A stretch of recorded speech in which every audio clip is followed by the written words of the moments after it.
chạy là kia đó.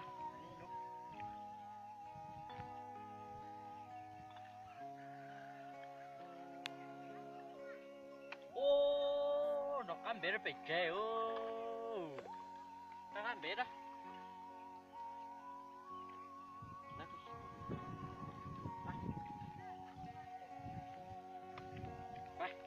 Chạy đó.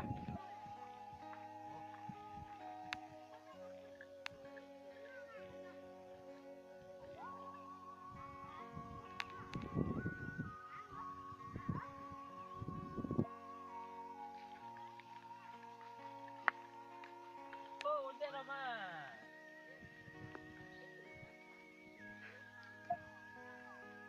Ô, chủ giáo. Chả chủ nè. Ô, nó là kia đó. Nó xấu rồi nè. Trời, tất nhiên nó đúng tay nè. Ủa, cho sát chứ nè. Nó chơi chưa ông chơi rồi đó. Chơi một to từ chứ nè.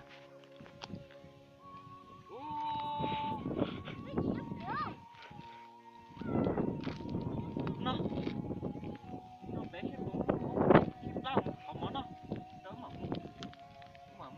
xếp cũng mà chém đứa mà nho nó chế mà xếp cũng nho vậy đâu không không sao mà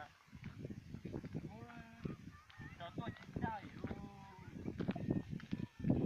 ô nó chỉ do tao lấy nó tao xem một tao lấy này nên mua ô được chứ chị nào chạy không na tao rồi na có một chuồng một cái ô có một người nhỏ nè ba ơi mua nó nè ba nó bỏ chén á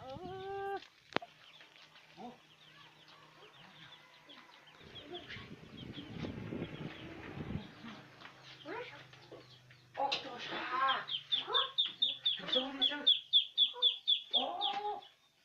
ô cay ồ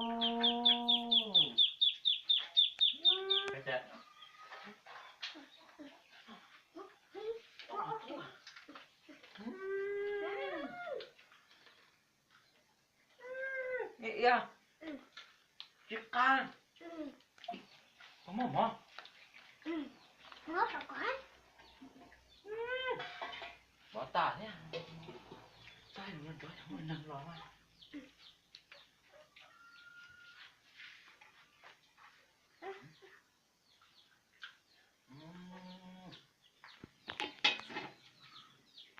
ô nói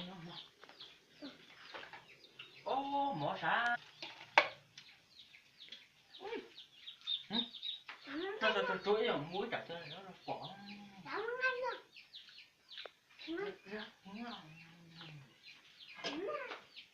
tôi thấu yêu của chị nó khóc bên nó một bể cái rồi sao nó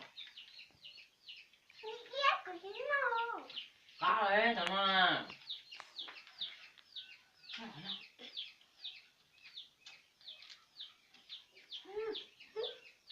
có mới đã học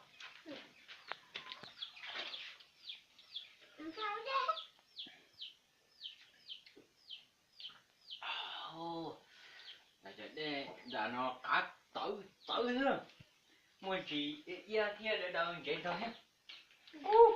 mua chẳng ăn được khổ